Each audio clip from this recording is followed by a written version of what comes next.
Era una noche oscura, fría y lluviosa, cuando Roberto, un experimentado camionero, comenzó su recorrido desde la ciudad hacia el sur. Estaba acostumbrado a conducir largas distancias, atravesando carreteras desiertas, pero esa noche algo se sentía diferente. Al pasar por una carretera estrecha conocida entre los camioneros como el Camino de la Muerte, una sensación extraña lo invadió. La niebla era espesa y las luces del camión parecían apenas iluminar lo que tenía delante. Mientras avanzaba, su radio comenzó a emitir estática. Intentó sintonizar una emisora, pero no consiguió nada más que un murmullo inquietante. Un escalofrío recorrió su espalda, pero decidió seguir adelante, pensando que era solo el mal tiempo. A lo lejos, vio una figura a lo largo del borde de la carretera. Pensó que podría ser un accidente, por lo que redujo la velocidad y se acercó. Cuando estuvo más cerca, vio a una mujer, vestida con un vestido blanco sucio, empapada por la lluvia, con el cabello largo y mojado pegado a su rostro. Estaba de pie, mirando fijamente el camión, con una expresión vacía en los ojos. Roberto, un poco asustado pero tratando de ser profesional, frenó y bajó la ventanilla para ofrecerle ayuda. Pero la mujer no dijo nada. Solo la miraba fijamente. El silencio era pesado, solo interrumpido por el sonido del motor y la lluvia. ¿Estás bien?, preguntó Roberto, sintiendo como el aire frío se filtraba por la ventana. La mujer levantó lentamente una mano, señalando hacia el horizonte, hacia un estrechamiento en el camino más adelante, antes de desaparecer de su vista. Roberto, algo desconcertado pero decidido a seguir adelante, subió la ventana y puso en marcha el camión.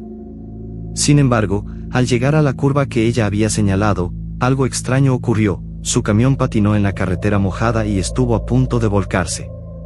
Estuvo a punto de perder el control, pero gracias a su destreza y la experiencia, logró estabilizar el vehículo. Sintiéndose aliviado, Roberto respiró profundo. Miró por el espejo retrovisor y vio algo que lo heló por completo, la figura de la mujer de pie en la orilla de la carretera, viéndolo mientras se alejaba. En un parpadeo, la mujer desapareció. La historia de Roberto no terminó ahí.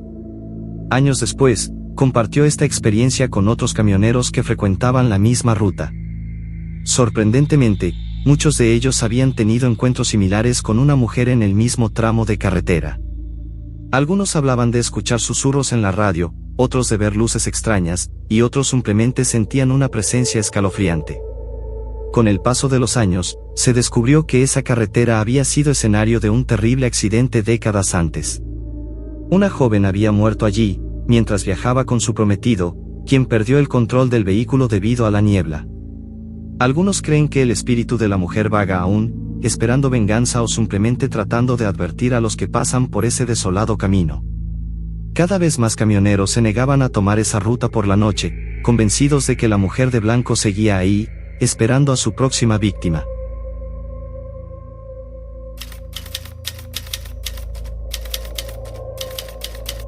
En la pequeña ciudad de Tizapán, en el sur de México, hay una vieja casa de campo que se ha convertido en leyenda.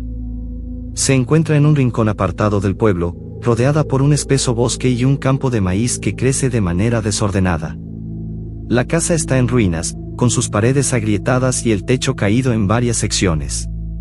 La puerta principal, aunque de madera antigua, sigue resistiendo el paso del tiempo, pero la mayoría de las ventanas están cubiertas por la maleza. Los habitantes del pueblo la llaman la Casa de los Niños Perdidos. La historia de esta casa comienza a principios del siglo XX, cuando un hombre llamado Don Esteban, un agricultor que había hecho fortuna con su trabajo en el campo, decidió construir la casa como un refugio para su familia. Don Esteban tenía una esposa, Rosalía, y 3 hijos pequeños, Pedro, Luis y Carmen. La familia vivió durante años en paz en la casa. Sin embargo, algo extraño comenzó a suceder después de que un amigo de Don Esteban, un hombre que parecía llevar consigo un aire misterioso, visitó la familia. El hombre, llamado Arturo, llegó un día con un viejo libro bajo el brazo, y a partir de su visita, las cosas cambiaron en la casa. Pronto, Don Esteban se volvió más reservado, y su esposa Rosalía comenzó a hablar menos con sus vecinos. Los niños se mantenían en silencio, mirando a menudo hacia el bosque como si algo los estuviera observando, pero nunca decían nada. Una noche, Después de una fiesta en el pueblo, la familia regresó a la casa, pero nunca volvió a salir. Vecinos que solían visitarlos notaron su ausencia y comenzaron a preguntar por ellos, pero nadie tenía respuestas. Nadie vio a la familia Esteban jamás de nuevo. La casa se quedó vacía, y las malas lenguas comenzaron a hablar de lo que realmente había ocurrido. Algunos afirmaban que los niños habían desaparecido de manera extraña, como si se los hubiera llevado una fuerza invisible. Otros decían que don Esteban y su esposa habían sido víctimas de algún tipo de ritual oscuro, aunque no existían pruebas físicas que lo confirmaran. La verdad nunca se supo, pero lo que sí era seguro es que la casa, después de ese evento, comenzó a manifestar cosas extrañas. Con el paso de los años, varios aldeanos intentaron entrar a la casa, pero aquellos que lo hicieron nunca regresaron o regresaron alterados, con historias sobre ruidos extraños y figuras que se asomaban por las ventanas. Algunos aseguraban que escuchaban los risueños de los niños jugando en el jardín, a pesar de que no había señales de vida en la propiedad. En 1935, un joven llamado Felipe, un forastero que se encontraba de paso por el pueblo, escuchó las historias sobre la casa de los niños perdidos y decidió investigar. A pesar de las advertencias de los lugareños, se aventuró a entrar. Según su testimonio, esa noche fue la última vez que se le vio con vida. Felipe entró en la casa al anochecer. Durante las primeras horas, todo parecía en calma. Sin embargo, conforme avanzaba la noche, comenzó a escuchar risas infantiles provenientes de las habitaciones del segundo piso. Las voces eran tenues, como si los niños estuvieran susurrando y llamándolo. Intrigado, subió por las escaleras, a pesar del aire denso y pesado que lo rodeaba. Las risas se hicieron más claras y estridentes mientras llegaba al último piso, donde encontró una habitación con una ventana rota. Lo que vio entonces fue indescriptible. Según su relato, vio a 3 figuras pequeñas, pero no eran niños comunes. Sus rostros eran pálidos, y sus ojos, en lugar de ojos humanos, eran huecos y negros, como si estuvieran vacíos por dentro. Estas figuras no se movían, sino que parecían flotar en el aire, observándolo fijamente. De repente, las figuras comenzaron a acercarse lentamente, sin hacer ningún ruido, y lo rodearon. En ese instante, Felipe salió corriendo de la casa, pero no logró llegar lejos. Según los testigos que lo encontraron al día siguiente, su rostro estaba completamente pálido y su mente parecía perdida. No recordaba lo que había visto, pero sus palabras incoherentes repetían una y otra vez: los niños me llamaron, no podía salir. Poco después de este evento, los lugareños decidieron sellar la casa con piedras y barro. Nadie se atrevió a acercarse a ese lugar después de lo que ocurrió con Felipe, y pronto, la historia de la casa de los niños perdidos se convirtió en una advertencia que los padres contaban a sus hijos para que no se acercaran al bosque ni al viejo edificio. Hoy en día, la casa sigue en pie, pero nadie se acerca. La maleza ha crecido tanto que casi ha cubierto por completo la estructura, y solo los más valientes se atreven a mirar desde lejos. Pero los pocos que se han acercado aseguran haber escuchado risas infantiles flotando en el aire, y aquellos que han intentado acercarse a la casa en la oscuridad han sentido una presencia extraña, como si algo o alguien los estuviera observando desde las sombras. La leyenda de la casa de los niños perdidos sigue siendo un misterio sin resolver, pero para los habitantes de Tizapán, es un recordatorio de que algunos secretos oscuros no deben ser desenterrados.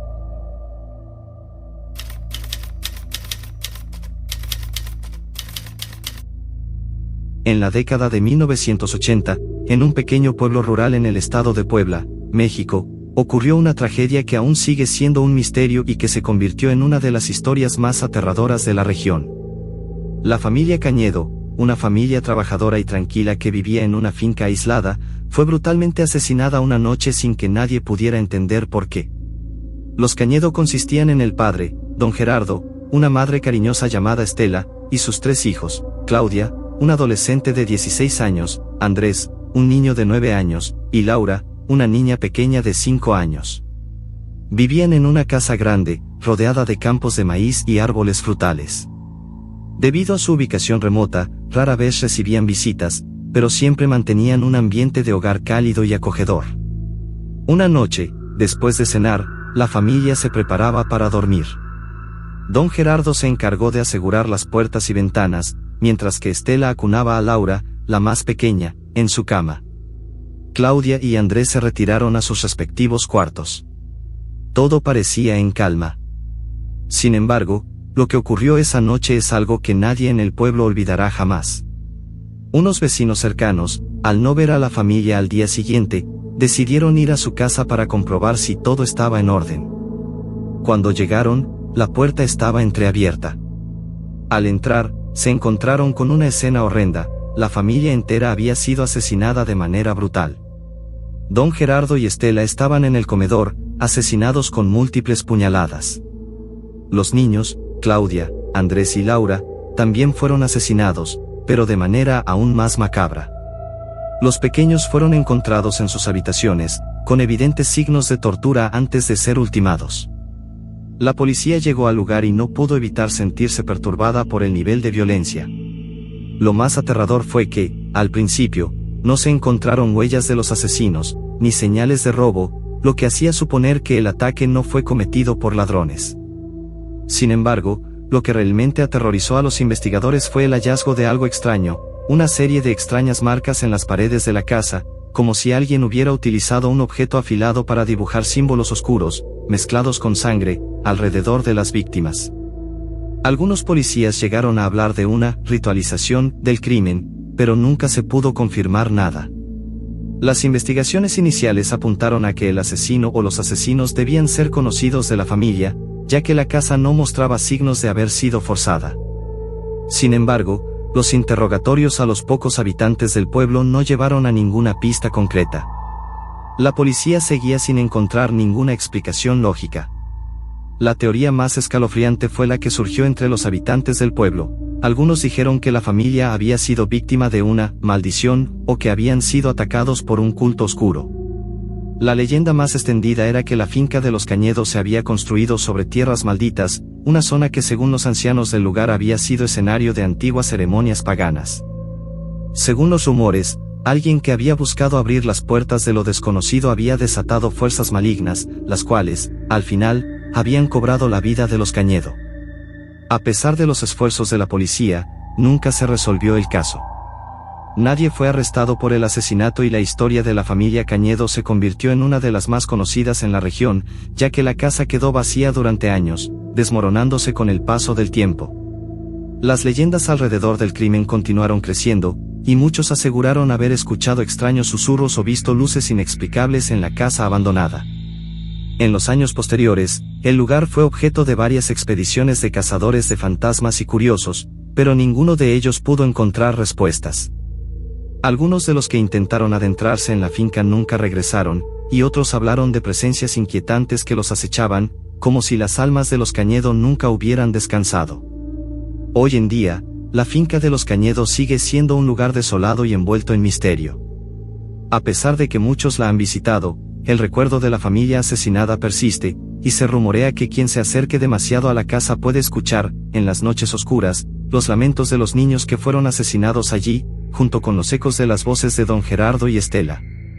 La historia de la familia Cañedo, una tragedia que sigue sin explicación, es un recordatorio de que, a veces, los crímenes más oscuros no tienen respuestas, y que hay lugares donde el mal parece quedar impregnado para siempre.